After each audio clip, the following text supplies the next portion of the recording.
하나님을 위한 동역자로 이루어지기 원합니다. 그런 마음으로 함께 공감. 네, 저희가 계속해서 마태복음 8장 말씀을 나누고 있습니다. 오늘 말씀은 18절 이후에 기록된 말씀을 함께 나누게 되는데요.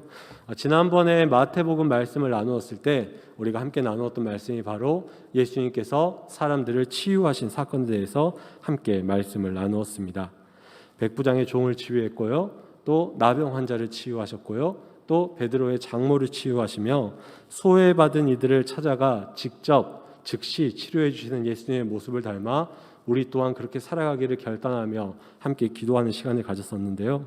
바라기는 그러한 시간이 잠시 기도회로 끝나는 것이 아니라 우리의 삶에 계속되기를 간절히 소원합니다.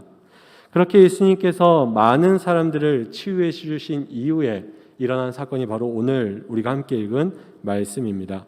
오늘 말씀을 보면요, 예수님께서 이 놀라운 이적과 기적을 행하신 이후에 점점 더 많은 사람들이 예수님께 몰려왔다라는 것을 기록하고 있음을 보게 됩니다. 그리고 예수님께서는 점점 더 많은 무리가 예수님을 따름을 보면서 그들과 거리를 두어야겠다라는 결심을 하셨습니다. 그래서 제자들에게 뭐라고 명령하시냐면 바다 건너편으로 가자라고 말씀을 하시죠. 즉 무리와 이 제자들, 그러니까 제자들과 예수님과 함께하는 이 무리, 그리고 예수님을 따르던 그 무리를 이 바다라는 공간을 통해서 좀 구별하고자 하시던 예수님의 모습을 보게 됩니다. 그리고 이렇게 제자와 무리를 구별하는 이 순간에 예수님 앞에 나타난 두 사람이 오늘 말씀 가운데에 기록되어 있습니다. 한 서기관이라고 불리는 사람과 제자들 중 하나라고 불리는 사람입니다. 오늘은 이 두 사람의 모습과 그에 대한 예수님의 말씀을 통하여서 예수님께서 우리에게 말씀하시는 제자됨이란 무엇인가, 제자답게 살아가는 것이 과연 어떠한 것인지 함께 말씀을 듣고 나누는 시간을 갖고자 합니다. 먼저 오늘 말씀을 보면요, 예수님 앞에 한 서기관이 나타난 것을 볼 수가 있습니다. 오늘 본문 19절 말씀을 한 번 더 읽어보도록 하겠습니다. 함께 읽겠습니다. 시작.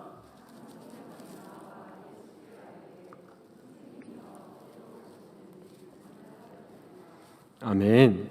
오늘 말씀을 보면요, 이 서기관이라는 사람은요, 예수님을 따르는 제자가 되겠다라고 예수님께 찾아와서 직접 이야기하고 있는 것을 보게 됩니다.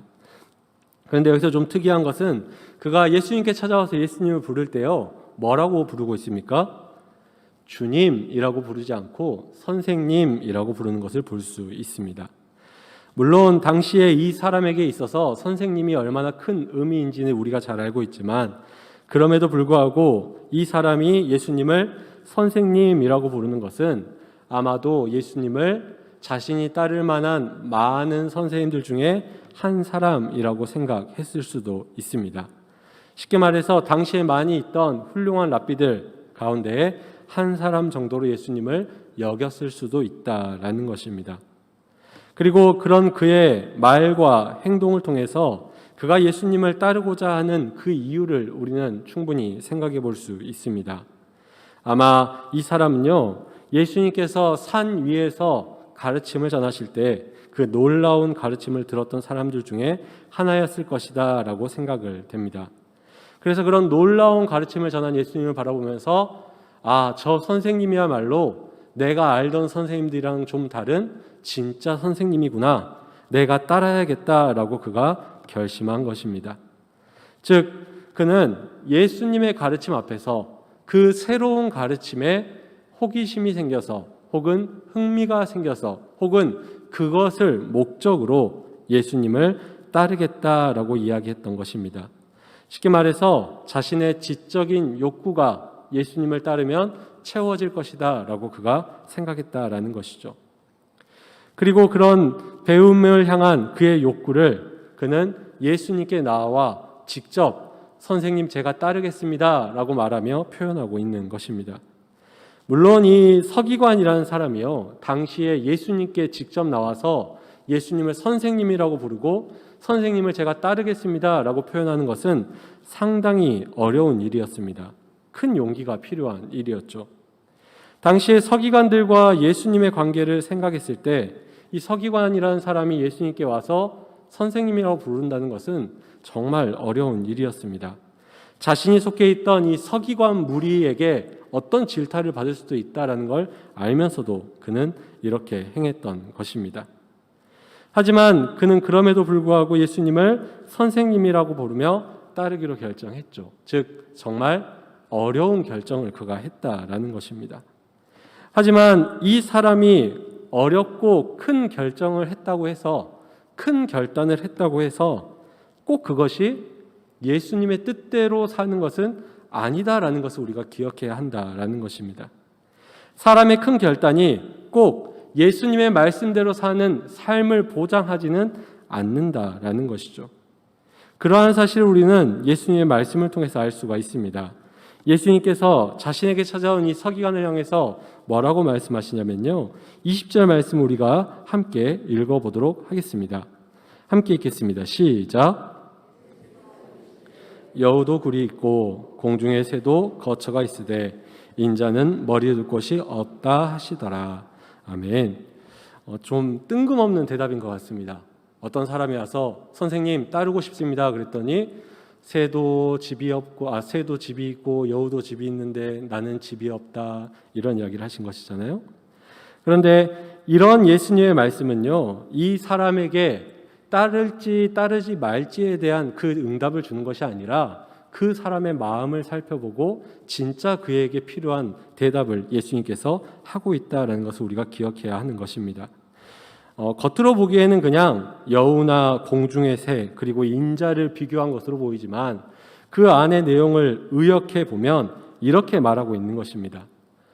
나를 따르겠다고 말하는 너는 너 자신이 어떤 희생을 치러야 될지 알지 못하고 있다. 네가 어떤 희생을 치러야 될지 생각해 봐야 한다라는 것을 예수님께서 지금 이렇게 표현하고 있는 것입니다. 아마도 사람의 심령을 보시는 예수님께서는 그 사람이 왜 예수님을 따르고자 했는지, 왜 예수님께 나와서 선생님이라고 부르며 그 앞에 나왔는지를 분명히 알고 계셨을 것입니다.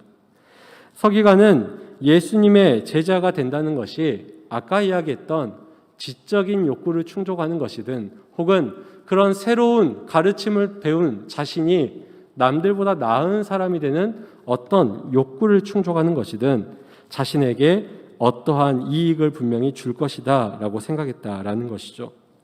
산 위에서는 옛날 율법, 다른 사람들이 말하는 율법이 아니라 새로운 가르침을 전해주셨고, 산 아래 내려와서는 사람들을 치유해 주시는 그 놀라운 예수님이었기 때문입니다. 그래서 이 놀라운 기적을 행하는 새 선생님, 뛰어난 선생님을 내가 따라가면 아마 나도 지금보다 나은 삶이 분명히 보장될 것이다 라는 그의 판단이 있었을 것입니다. 그렇기 때문에 이 서기관은 자신이 속해 있던 서기관들에게, 그 무리에게 지탄받고 욕을 먹을 수 있음에도 불구하고 큰 결심으로 예수님을 따르겠다라고 지금 이 자리 가운데 나와 고백하고 있는 것입니다. 하지만 지금 예수님은 이 서기관에게 예수님의 제자가 된다라는 것이 어떤 개인의 이득을 얻는 것이 아니라 큰 희생을 치루어야 한다라고 말씀하고 있는 것입니다. 그리고 이런 희생에 대한 각오를 가지고 예수님을 따르는 사람이야말로 바로 예수님의 참된 제자, 진짜 제자가 될 수 있다라는 것을 말씀하고 있는 것입니다. 즉 당시에 예수님을 따랐던 많은 사람들, 또 이 서기관과 같이 예수님의 제자는 어떤 순간적인 감격으로 예수님을 따르는 사람이 아니다라는 것이죠. 예수님의 제자는 어떤 감정적인 변화에 따라서 예수님을 따르는 사람이 아니다라는 것입니다. 또 예수님의 제자는 이 서기관과 같이 숨겨져 있는 자신의 이득을 위한 그 궁극적인 욕심을 가지고 큰 결심을 하며 따르는 사람이 아니다라는 것이죠. 예수님의 제자는 영원히 손해만 볼 수 있다 할지라도 내가 말씀에 순종하겠다, 예수님을 따르겠다라는 결단을 가지고 살아가는 사람이 바로 예수님의 제자라는 것입니다. 간절히 바라기는 오늘 예수님께서 원하시는 그 예수님의 제자의 모습으로 살아갈 수 있는 저와 여러분 되기를 간절히 소원합니다. 우리는 때론 신앙생활을 하는 가운데 개인의 기분으로 신앙생활을 열심히 할 때도 있고요. 또 신앙생활을 열심히 하지 않을 때도 있습니다. 내 감정에 따라서 열심히 찬양할 때가 있는가 하면 입도 뻥끗하지 않을 때도 있습니다. 내 마음에 따라서 때로는 열심히 뜨겁게 기도하지만 다른 사람까지 다 생각하며 기도하지만 때로는 내 기도하는 것도 벅찰 때가 있습니다. 그리고 더 나아가서 예수님을 따르다가 어떤 내가 원하는 것을 얻고자 하여서 예수님을 향해 우리가 헌신한다라고 말할 때도 있습니다. 하지만 이런 사람들은 결국 오늘 말씀에서 예수님이 바다를 건너서 그 거리를 두려고 하셨던 무리와 같은 자라는 것입니다. 이런 사람들은 오늘 예수님께서 네가 나를 따르려면 희생을 각오해야만 한다라고 말씀하지만 마침내 따랐다는 말씀이 나오지 않는 이 서기관과 같은 사람이라는 것입니다. 내가 저 동물인 여우나 새만한 존재가 못 된다 할지라도 내가 원하는 어떤 욕망을 내가 절대 영원히 이루지 못한다 할지라도 내가 만족을 얻지 못한다 할지라도 그것이 예수님의 뜻이라면 순종할 수 있는 그 사람이 진짜 예수님의 제자라는 것입니다. 그래서 간절히 바라기는 우리 금호교회에는 이런 좋은 제자가 많은 교회 되기를 간절히 소원합니다. 그래서 우리 금호교회 안에서는요, 이런 사람이 없었으면 좋겠습니다. 잠깐 반짝이는 제자, 교회 안에서 자기 욕심을 이루는 제자, 이런 제자가 없는 교회 되기를 간절히 소원합니다. 그리고 우리 교회에는 오직 예수님의 말씀에 순종하여 나에게 어떠한 이익이 없다 할지라도 내 머리 누울 곳이 없다 할지라도 오직 하나님의 영광을 구하며 끝까지 살아내는 그런 제자들만 가득한 우리 금호교회 되기를 간절히 소원합니다. 오늘 이렇게 서기관에게 예수님께서는 제자란 주님의 말씀에 어떠한 희생을 각오하든 따르는 사람이 제자라고 말씀하셨고요. 이어서 이 서기관에 이어서 등장하는 사람을 통해서 예수님은 또 다른 제자의 모습에 대해서 우리에게 말씀해 주고 있습니다. 이 서기관에 이어서 예수님 앞에 등장한 사람은 제자들 중 한 사람이라고 표현된 사람입니다. 오늘 말씀 21절 말씀인데요. 우리가 함께 읽어보도록 하겠습니다. 함께 읽겠습니다. 시작.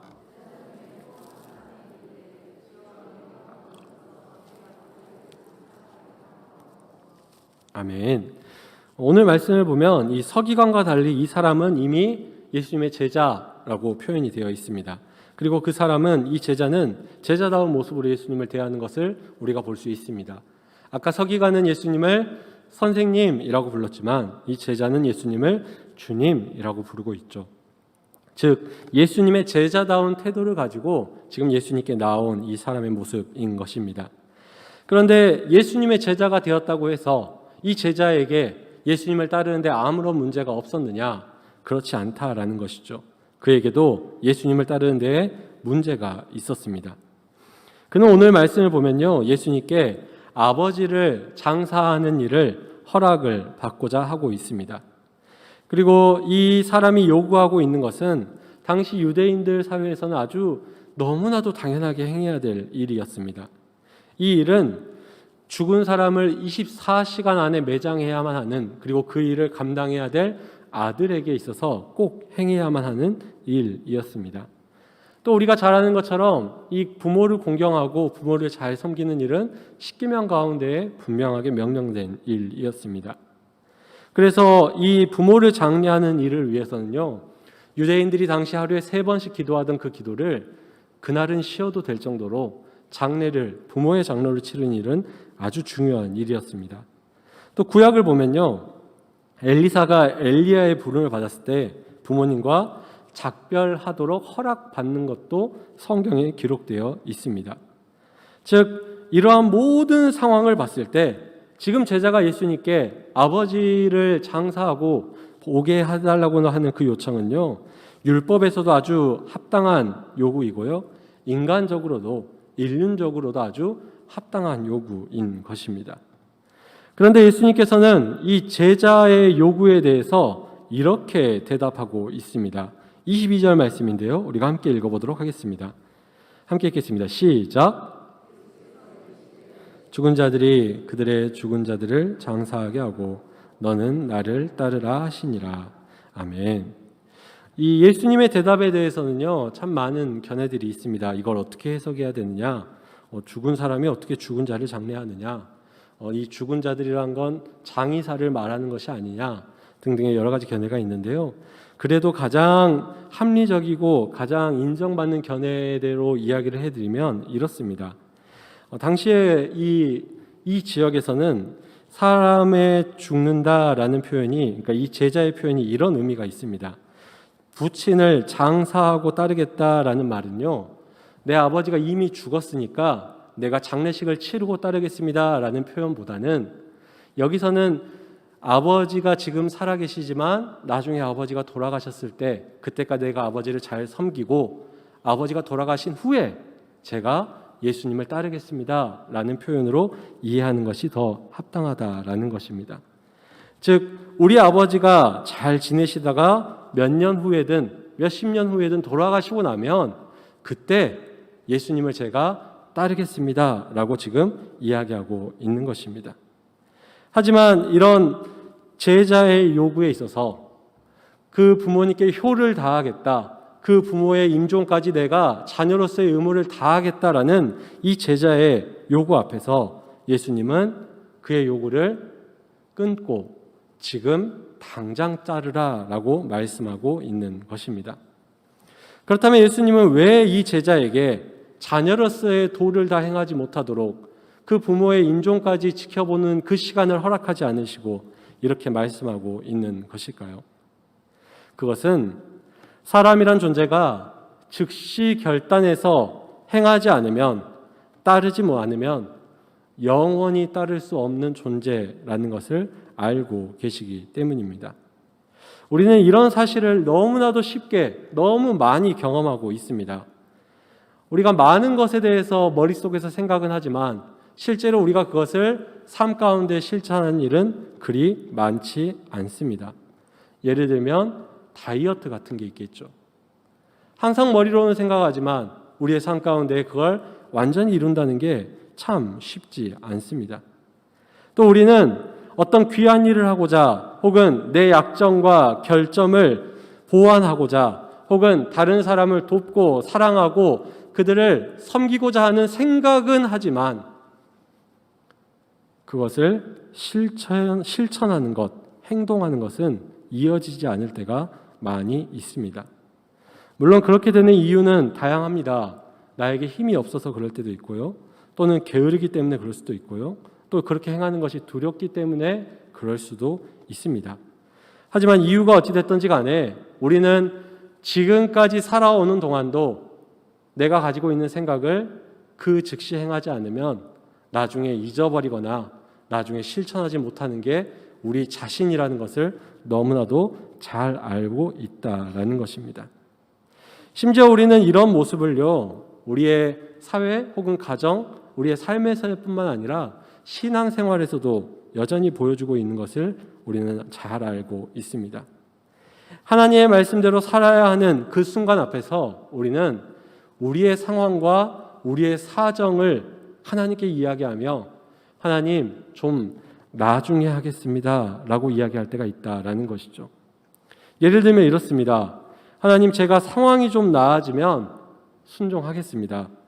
하나님 제가 지금 직장 다니고 있으니까 너무 바쁘니까 직장 은퇴하면 그때 좀 한가해지니까 그때 열심히 주님 뜻대로 살겠습니다. 하나님 지금 제 자녀들을 열심히 키워야 돼서 자녀들한테 시간이 너무 많이 들어갑니다. 자녀들이 좀 자기 뜻대로 살아갈 수 있는 순간이 되면 그때 순종하겠습니다.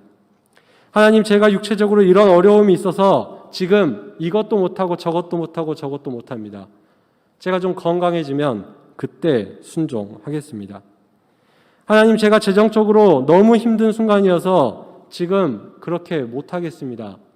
제가 재정적으로 좀 나아지면 그때 순종하겠습니다. 최근에는 이런 고백을 우리가 마음속으로 많이 하는 것 같습니다. 하나님, 코로나 때문에 뭘 하기가 좀 그렇습니다. 코로나 끝나면 열심히 하겠습니다. 그렇게 우리는 예수님께서 지금도 우리에게 말씀하고 있고 요구하고 있고 순종하도록 우리를 부르고 계심에도 불구하고 우리의 현실의 문제들을 더 우선시하면서 내 아버지의 장례를 마치고 따르겠다라고 말하는 이 제자와 같이 그 문제부터 해결하고 예수님을 따르겠다라고 말씀하고 있는 것이 우리의 모습은 아니냐라는 것입니다. 간절히 바라기는 오늘 지금 우리에게 말씀하시는 그 예수님의 음성을 나의 말씀으로 들을 수 있는 저와 여러분 되기를 간절히 소원합니다. 지금 예수님께서 우리에게 분명히 이렇게 말하고 있습니다. 그 일을 놔두고 나를 따르라. 지금 따르지 않으면, 지금 즉시 행하지 않으면 다음이 없을 수도 있으니까 지금 당장 따르라. 지금 우리가 예수님을 따르지 않고 나중에도 우리는 예수님을 따를 수 있다라고 우리는 얼마든지 예상하지만 과연 그것이 정말 보장된 우리의 미래입니까? 여러분은 그때까지 정말 이곳 가운데서 내가 원하는 만큼의 상태를 내가 만들 수 있다라고 믿으십니까? 그러니까 예수님께서 지금 말씀하시는 것입니다. 지금 즉시 따르라라는 것입니다. 바라기는 이 제자를 향해서 말씀하신 그 예수님의 말씀이 지금 나를 향한 말씀이라는 것을 깨닫고 믿고 순종할 수 있는 저와 여러분 되기를 소원합니다. 지금 따르라는 예수님의 음성을 듣고 순종할 수 있는 저와 여러분 되기를 간절히 소원합니다. 우리가 예수님의 말씀대로 순종하기 어려운 다양한 상황과 여러 가지 이유가 각자에게 충분히 있으실 것입니다. 그리고 지금까지 그 이유를 붙잡고 아니 그 상황을 핑계 삼아 예수님의 말씀대로 순종하지 않았던 모습도 우리의 모습이었다라는 것을 우리는 분명하게 고백할 수밖에 없습니다.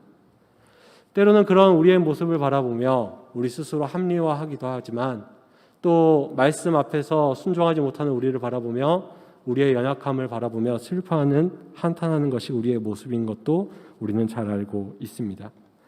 바라기는 이제 더 이상 예수님의 말씀 앞에서 요구 앞에서 한탄하고 후회하는 성도가 아니라 순종하는 저와 여러분 되기를 바랍니다. 세상의 젊은 사람들에게 이런 표현이 있습니다. 좀 이제 저희에게 익숙하지 않은 자리지만 이제 술 먹는 자리에서 누가 술을 안 마시고 있으면 이렇게 말합니다. 언제까지 어깨춤을 추게 할 거야? 기다리고 있다라는 뜻이죠. 이 표현을 빌어서 말하자면 이렇게 표현할 수 있습니다. 오늘 예수님께서 우리에게 순종하라고 요구하시면서 언제까지 내가 기다려야 되겠느냐라는 것이죠. 언제까지? 어느 때까지? 예수님께서 우리를 기다려야 하시겠습니까? 어느 때까지 우리는 후회만 하며 살아야겠습니까? 어느 때까지 우리는 우리가 신앙적으로 실패한 내 모습을 바라보며 좌절만 하며 살아야 하겠습니까? 바라기는 이제 그 시간들을 끊어내시기 바랍니다. 이제는 예수님을 따라가시기 바랍니다. 그래서 예수님의 그 부르심 앞에 결단하며 순종하며 살아가는 제자된 우리 성도님들 그리고 제가 되기를 간절히 소원합니다. 우리가 이제 지금 코로나 때문에 참 많이 어려운 상황을 겪고 있습니다. 그래서 많은 사람들이 힘들어하고 있는데요. 이 힘든 가운데서도 온 국민에게 힘을 주는 일들이 그래도 최근에 있는 것 같습니다. 아마 여기 오시기 전에도 축구를 보고 오신 분들이 계실 것 같은데요. 아마 기분 좋게 오시지 않았을까 싶습니다. 이 올림픽이라는 이 대회가 우리 국민들에게 큰 힘을 주고 있는 것 같습니다. 얼마 전에 이제 양궁 경기를 했었잖아요. 근데 이제 제 아이가 14개월 정도 됐는데요. 아무것도 모르지만 활을 쏘면 혼자서 박수를 치더라고요. 그래서 얘도 좋아하구나라는 생각을 했었습니다. 아무튼 이 올림픽을 진행하면서 또 특별히 메달을 따는 소식을 들으면서 우리 국민들이 참 좋아하는 것 같습니다. 그리고 이 금메달을 또 은메달, 동메달을 딴 선수들의 이야기들을 전해 듣기도 하는데요. 특별히 많은 사람들이 관심을 갖는 것 중에 하나가 메달을 따면 어떤 혜택이 있더라에 대해서 관심을 갖는 것 같습니다. 예를 들면 양궁에서 금메달 2개를 땄던 그 17살 김재덕 선수가 받는 포상에 대한 기사가 있더라고요. 간략하게 알려드리면 이렇습니다. 먼저는 병역 특례 혜택으로 고등학생인데 이미 군필이 되었습니다. 아마 우리 자녀들 중에 군대를 가지 않는 자녀들은 정말 부러워하겠죠. 또 메달을 따서 거기에 따른 포상금과 또 양궁협회에서 주는 포상금이 있습니다. 이 포상금은 이제 서로 다르긴 하지만 지난번 올림픽에서 이관왕한 양궁 선수들이 양궁협회에서만 3억 5천만 원을 받았다고 합니다. 그러니까 최소 3억 5천에 연금에 또 일시불로 얼마를 받게 되겠죠. 또 그리고 많은 사람들이 가장 부러워했던 게 이겁니다. 아파트 특별 공급 청약 자격을 갖게 된다라고 합니다. 이게 무슨 말이냐면 본인이 원하는 좋은 곳에 입주하는 아파트에 먼저 들어갈 수 있는 특권이 그들에게 생긴다라고 하죠. 물론 무조건은 아닐 수도 있지만요. 아무튼 요즘 좋은 곳에 입주하는 아파트가 프리미엄이 많이 붙지 않습니까? 부동산 가지고 이야기를 많이 하는데요. 이런 걸 생각했을 때 이 17살짜리 선수가 메달을 따서 얻게 되는 혜택이 정말 어마어마하다라는 생각을 하게 됩니다. 그러면서 이런 생각을 했습니다. 나는 17살에 뭘 했던가라는 생각을 해봤는데요. 네. 아무튼 이런 선수들이 얻는 혜택이 알려지면서 많은 사람들이 이런 생각을 합니다. 내 자녀가 운동을 한다면 꼭 올림픽 가서 메달을 따게 해야 되겠다라는 생각을 하죠.